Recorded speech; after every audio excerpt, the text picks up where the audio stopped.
If I had to lose 50 pounds, I'm going to tell you exactly what I would do step by step. And I'm going to go ahead and go right into it.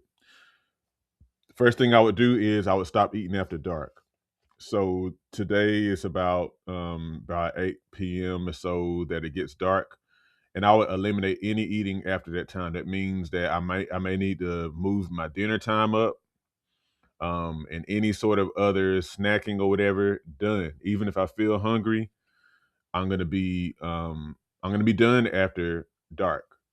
Okay, so that's one of the things I would do because the thing is, when we eat after dark, it definitely has an effect on hormones like insulin and whatnot. And it's just a time where you can just go ahead and eliminate calories. It's like if you're hungry, just go to bed. The second thing I would do is I would eliminate all sweet drinks. So I say all sweet drinks because I want to make it very clear. Of course, sweet tea, soda, fruit juice, even if it's 100%, and even um, artificially sweetened or alternatively sweetened beverages.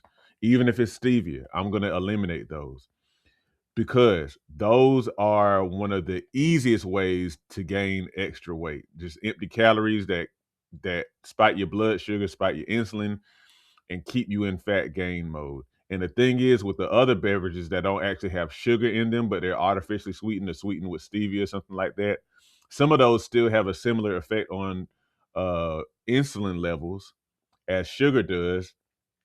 But then also the other reason I would eliminate those is because you don't want to miss the whole point of, you know, skipping sweets. You want to eliminate the cravings. The cravings themselves for those kinds of foods are what keep us in bondage, keep us gaining weight. And so you don't want to even get an alternative to sweets because it kind of misses the whole point. The third thing I would do if I had to lose 50 pounds is I would be walking at least 1.5 to 2 hours a week. Walking is a very underrated yet effective exercise uh, choice for overall health. It's like the fundamental way that we move, but it's great for overall health, and it happens to be good for weight loss as well. The only thing is, you just got to make sure you do enough of it. Now, in past times when we didn't have all these readily available vehicles and transportation through automobiles, we would be walking a whole lot. But now, especially if you live in the city, you're kind of hard pressed to even find a chance to walk a lot. So I would be walking as much as I could, or I'll say I'd be walking at least 1.5 hours a week, if not 2 hours a week. All right. So the fourth thing I'll be doing is I would be doing 2 to 3 high intensity cardio workouts per week. And so typically what that would be for me is I like to do hill sprints. Hill sprints are a good way to do high intensity cardio where you sprint up the hill and then you walk as slow as you want to down the hill. I'll be doing that for at least, 10, 15 minutes, full recovery between sprints. Um, I'll be doing other things, maybe like jump rope intervals where you jump rope as fast as you can for a minute, then maybe rest for 30 seconds to a minute or something like that, and be doing that for 10, 15 minutes. Things like that. And then as a cool down, I would have walking at the end of that to help me to cool down. But the thing with high intensity cardio is I just put it very simply. When you compare a marathoner to a sprinter, somebody who's doing high intensity cardio, their bodies look totally different. The sprinter's body is going to be more sculpted, it's going to be more lean and muscular than the long distance person whose body is going to be smaller, but they are going to actually not have as great of muscle build. Going to look like a smaller version of their previously bigger cells, perhaps, because of the fact that whenever you do a lot of long distance running, it actually tends to your body senses that it doesn't need a whole lot of muscle mass, and so it's going to get rid of some of that for the sake of efficiency. But we want to preserve muscle mass. That's going to look better, and it's actually going to have healthier implications in later age. Okay, the next thing that I would do, this is number five, is I would do full body strength training twice a week minimum. Really no more than 3 days a week, but I say I aim for twice a week. Okay, so when I talk about full body, mainly you're talking about You need some pressing movement for your chest. You need some sort of pulling movement for your back. You need some sort of leg exercise, like squats or deadlifts or something like that for your legs. You don't necessarily need to do anything for your abs, especially if you're doing like body weight exercises, because your abs are going to be used as stabilizers. I'm just going to make sure I maybe get, at least, I'll say at least about 4 sets per exercise for a single workout, and then cool down maybe with some walking or something like that. Because again, the thing with losing weight, even if you're trying to lose weight, you want to try to preserve as much muscle as possible. Muscle is very metabolically active. And so as you preserve and even build muscle, it actually helps you to lose fat in the long term. So you want to maintain that. Also, it's going to help you to sculpt. It's going to help you to look more aesthetic, and be pleased with how you look as you lose weight. Okay, the sixth thing that I would do is I would start each meal with a large portion of non-starchy vegetables. Like, so for example, in the morning time, I might get like a lot of sauteed spinach, maybe 2 cups of sauteed spinach. Then I might eat something like eggs, or I mean, I may even choose to eat some more carb type food like grits or something like that. But I'm gonna get some protein in there too. But I'm gonna start each meal with a large portion of non-starchy vegetables. Why? Because that roughage is gonna help you to not eat as much of, in particular, carb heavy foods. Because you don't want to get full off of carb heavy foods when you're trying to lose weight, because carbs are such a quick an easy source of energy that a lot of us are eating too much already. And so what ends up happening is that we get full off of those foods, and we've already kind of like exceeded the amount of energy that we're going to need for the day. So we never get to tap into our fat storage.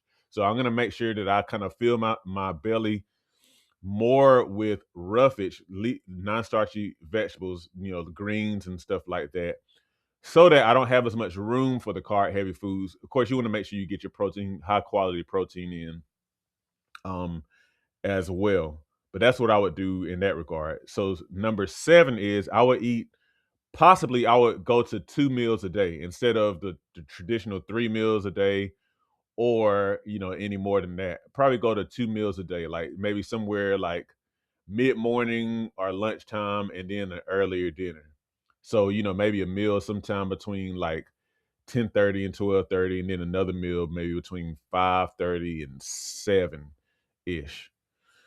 Okay. Now, I've talked about this before, so I won't talk about it in length here, but it's a myth that we need 3 meals a day. That's a construct that more so comes out of the Industrial Revolution. Like I said, I won't talk about that. Um, but people used to eat their heavier meals, like more so around, I think it was around like lunchtime, and maybe eat, breakfast, but in any sort of um meal toward the evening time was going to be earlier in the day, and it was going to be very light.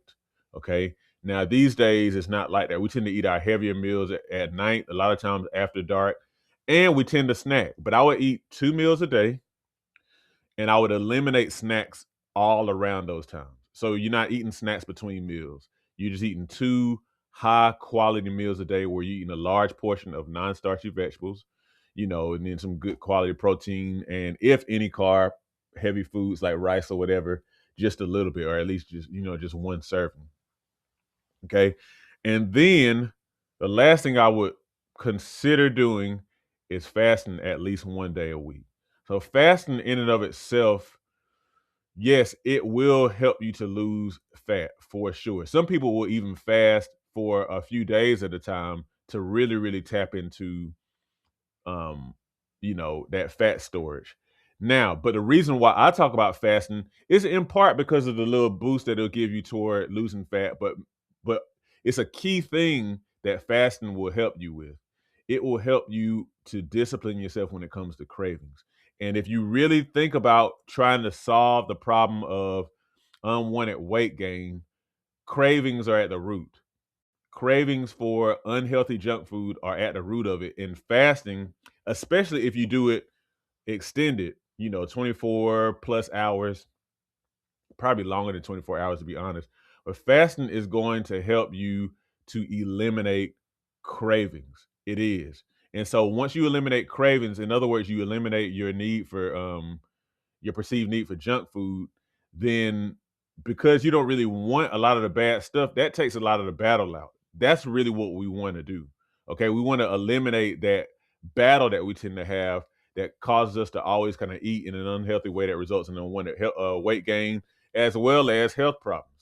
So those are the things that I would do if I had to lose 50 pounds. These are the things that I would do. And keep in mind this as well, because this happened when I was getting lean many years ago. I was kind of aiming to get, to around 10% body fat. You're gonna have to retool it every now and then. You monitor yourself, weigh yourself every now and you may plateau. And that's not any reason to be discouraged. It can feel discouraging, but it's just an opportunity for you to learn your body and to like retool. Okay, what do I need to adjust? Okay. And also keep in mind that whatever you do is going to be for the long term. That's why I've kind of included some of these things in here, because they're going to help to change your behavior. You're not eating all day. Your fasting is going to help eliminate cravings and stuff like that. So this is what you really want. This is a new lifestyle, a new you that you're creating. Let me know if you like this video. Like the video, make a comment below. Let me know which one of these things that I talked about really, really spoke to you. And then make sure you watch the upcoming video where I'm going to talk about if I had to lose 50 pounds, here are some things that I would not do. Very, very important to know what you would do and what you would not do. So I'm going to share what I wouldn't do. Thank y'all for watching and have a good one.